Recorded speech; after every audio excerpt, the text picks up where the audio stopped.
We are not above the law. We have to show the world that there's a better way. The people can be better. But that's the problem, they can't. The world's overflowing with sick puppies. Original sin in 36 flavors. I'm not an idiot. I know there are bad men in power. It's not a perfect world, but we can't just throw morality in the garbage. You don't have a clue what it means to live in fear, do you? To wonder why no one could stop the bogeymen who knock down skyscrapers or blow up schools. Well, we do. Human beings do. We understand fear all too well. So even Smallville's rooting for the elite. How just the loud, angry, and stupid. Come on, it's not that simple. I don't think that I make them feel safe anymore. The way I do things. Clark, when people are scared, they have a tendency to hop on a bandwagon before they see who's driving it. But when they wise up, and believe me, they will, what matters is that you'll be there for them, leading by example, just like always. It ain't broke, so don't fix it. Thanks, Pa.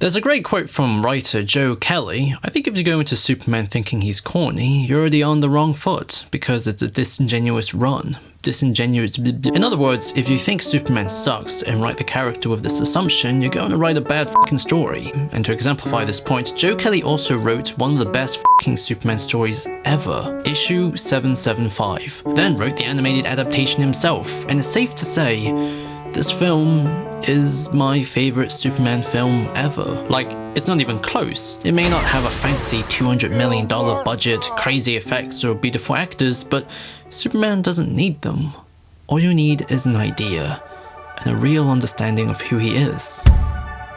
Oh wait, I've already done the intro. The comic opens with Superman overhearing a battle and arrives at the aftermath, where a giant fucking cyborg gorilla and apparently 2,000 soldiers were killed by a mysterious third party. Jack Ryder, being the slimy fucker he is, wrote an article praising those behind it. The Elite, led by a trenchcoat-wearing edgelord called Manchester Black, who represents the popularity of provocative superhero comics in the early 2000s, like The Authority. Clark fundamentally disagrees with calling people who torture and kill heroes, and Jack's reply is, "The world is sick and broken, Kent. People want someone to fix it, not hand out slogans and bandages. The age of Superman is over. Viva the Elite." This perspective summarizes what Superman is up against in the story. Modern cynicism, where the essence of what he represents as a symbol of hope and progress is both taken for granted and dismissed. The film puts a highlighter to this by opening with a world stuck in a cycle of evil where Superman is merely a relief. Manchester Black declares, "Time to take your medicine, love." Before an awesome punk intro featuring real-life media like the Fleischer cartoons and Super Friends, which then transitions to an in-universe, goofy kids cartoon. Maybe this time they'll learn that crime doesn't pay. This intro may not seem it, but it's extremely important because it establishes how out of step Superman is seen in the modern world. He's a cliche, and like our own real world, he has a reputation of being unrealistically childish, which is what my real life partner thinks of all superheroes. But none of this is Superman's fault, because he ensures all profits goes to charity. And yes, I've got someone watching, and yes, we have an ironclad contract. This is Superman. He's the sort of guy who's a bit naive, but not stupid, while next to him is Lois, the realist who balances him with what needs to be heard. Point is, you have to protect your S. But at the same time, there's a part of him that is in pain and aware of the ways that he's ineffective. He doesn't kill, so Superman doesn't explicitly change the system around him that's grown overly comfortable with his appearances, which is exemplified by the way Atomic Skull kills a load of folks to draw out Superman. You use them for bait? Give me a break. I do what I do. You do what you do. At the UN, Superman is very much faced by this issue. Professor Baxter argues, "A noble sentiment. But are you the Superman that the 21st century needs? Why not use your power to fix the world?" Unfortunately, before things can get interesting, a bomb kills everyone. No, I'm joking actually. Superman actually has a rebuttal. First, I don't believe that the world is broken. Because when we say the world, we're really talking about people. And it's always been my belief that people, at their core, are good. The grace of mankind is everywhere. You just have to open your eyes. Humanity has a limitless potential for good. Superman's job in the fictional universe, and in very much our own, is to inspire change, because it's not in his place to force it. Although in the comic this is all missing, because it's a lean little issue. That's right.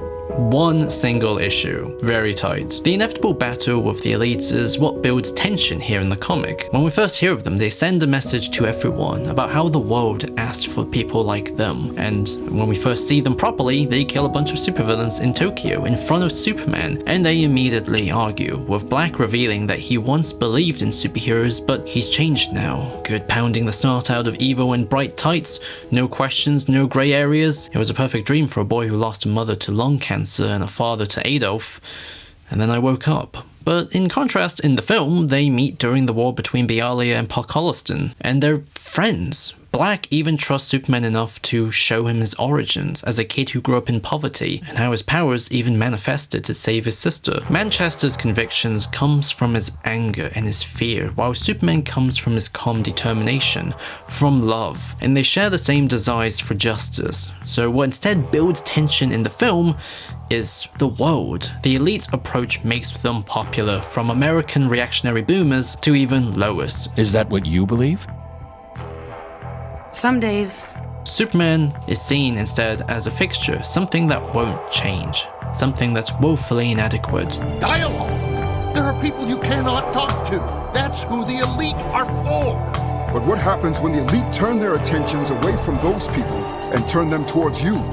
Why the hell would they do that? I'm American. We're the good guy. And that dear old dad suffered a massive stroke when Chester decided he was due for one. The elite represents bold, naked force, detached from any adherence to morality, any pursuit of it. Just the pure schadenfreude of seeing people you don't like losing their lives, and their human rights violated. As Black declares later on, he who has the power makes the rules. It's like the world is being seduced by a childish sense of immediate gratification, which in both the comic and the film actually uses to visualize his points. It's so well done. There's also a fun moment in both where during mid-argument, Superman is teleported to a car dealership that's using his likeness for a sale. If this is a problem, I can cut you in 10%. Symbolically, Superman has no chance in fighting the moral downward spiral of the elite, because people have forgotten his symbol represents anything, so much that they feel comfortable in using him to promote their business, and knowing Superman, he probably isn't gonna sue. DC will though. What follows afterwards is largely the same. Jonathan reassures Clark by saying people are just scared and are jumping on to what's popular. They want quick results, and that's why killing is in fashion. What matters is that you'll be there for him. And this lifts Clark's spirits. It's a beautiful moment that Man of Steel shamelessly didn't rip off. Instead, it preached the opposite. I really love this moment because it's so simple. Superman is a creature from a simpler time. He belongs in a world of sunsets, cornfields, and a place where everyone is your neighbor. A place where your entire world feels like it's just the love of your family, surrounded by people who look past differences in order to believe in a simple good, but this simplicity is what also leads to the end. In the comic, the final straw is when Superman stops some Cleeties and plans to call the JLA to detain and determine what to do with them, and is very much determined to stop them again and again and again as many times it takes until they change. And he punches the Hats when he's about to kill them. Whereas in the film, two things happens. Atomic Skull causes another ruckus and even kills Professor Baxter, so his son and the crowd cheers as he's executed. We even get a montage of everyone supporting them. Listen, I like Superman, sure, but the elite will kill these murderers and terrorists. What's not to like? And finally, when Superman tries to push for a peaceful solution between Bialy and Pakistan, the elite had already killed both the country's leaders, leading to a frustrated Superman striking at Black as the world watches in horror. The news doesn't really touch on the politics of the two nations and instead focuses on Superman versus the elite. See what I did there? The erection of the people, more than the comic, is really the story of the film because they're largely ambivalent in the comic. But here, they're highly reactive. So it's not just about wouldn't it be cool to see Superman finally show these edgelords their place, it's also about fighting for the human heart and dying for it. I heard a child say that he wanted to be in the elite when he grows up because it would be fun to kill bad guys. But I can't kill you, but you can kill me? That's not fair! It's the rules. fun to kill. People have to know that there's another way. They have to see that someone believes in humanity strongly enough To die for them? Superman takes the fight away from civilians and begs for the elite to turn themselves in peacefully, but gets dismissed, leading to a battle where he's beaten horribly. The same theatre of schadenfreude that people once enjoyed seeing the elite give to others now is thrown at someone who doesn't deserve it, and it begins to horrify the world. They didn't really. I mean, it's Superman. There! And Superman is eradicated. Lois watches helplessly. The note Clark left for her just simply said, "Believe." The world is speechless. But then Superman's ominous voice is heard, and he gives them exactly what they wanted. Pam screams to her fate. A tornado sucks Hat away. Cold Cass is taken away, and Superman arrives, smiling with the same glee Black had. He does what they did, killing the killers, leading to mass destruction as he accepts his dream is dead. Superman then uses his most underused ability, fucking lobotomy. Heat vision. Focus through your pupils like a scalpel. Instant lobotomy. Stripping Black of his powers and proceeds to kill him. But then Baxter's son is like, "No, Superman, don't!" And Manchester Black argues he's lost all that made him special. And that's when the moment flips. This was Superman's plan. Using information from Manchester Black's sister and the Superbots, he created a safe demonstration to show what it would look like if he gave up, and the importance of not snapping someone's neck. In the comic, Manchester's powers aren't actually removed. They're just temporarily inhibited by a series of focused concussions. Superman, in the face of hearing that his logic is really just a dream, he says that's exactly the point. Good. Dreams save us. Dreams lift us up and transform us into something better. And on my soul, I swear that until my dream of a world where dignity, honor, and justice are the reality we all share, I'll never stop fighting. Ever. Superman vs. the Elite is fucking beautiful because it confronts and it puts forward a very important message and exploration. In a modern age where cynical assumptions are in fashion and are financially lucrative, there's less and less incentive to appreciate what Superman represents, but dimming Superman's light isn't right. That's not the trick. The right trick is to confront the passage of time itself. Superman as a brand might be rendered naive and superficial in our culture of commercialism that hollows out what he really means, but deep down inside, if you're willing to look, he still means something. He still represents a message about being better. Superman isn't outdated. You just have to stop being embarrassed of who he is and believe someone can be good, that is still relevant to be good.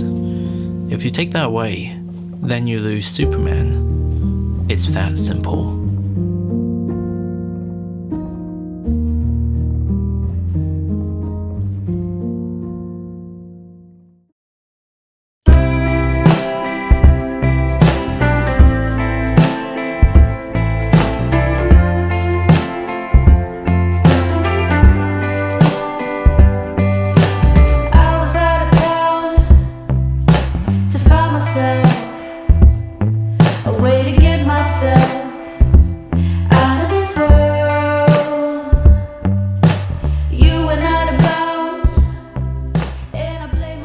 Merry Christmas, everybody!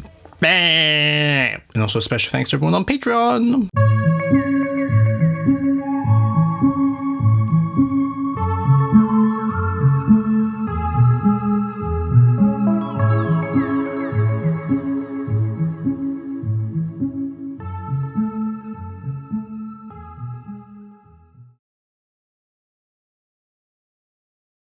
How long we gonna keep doing this?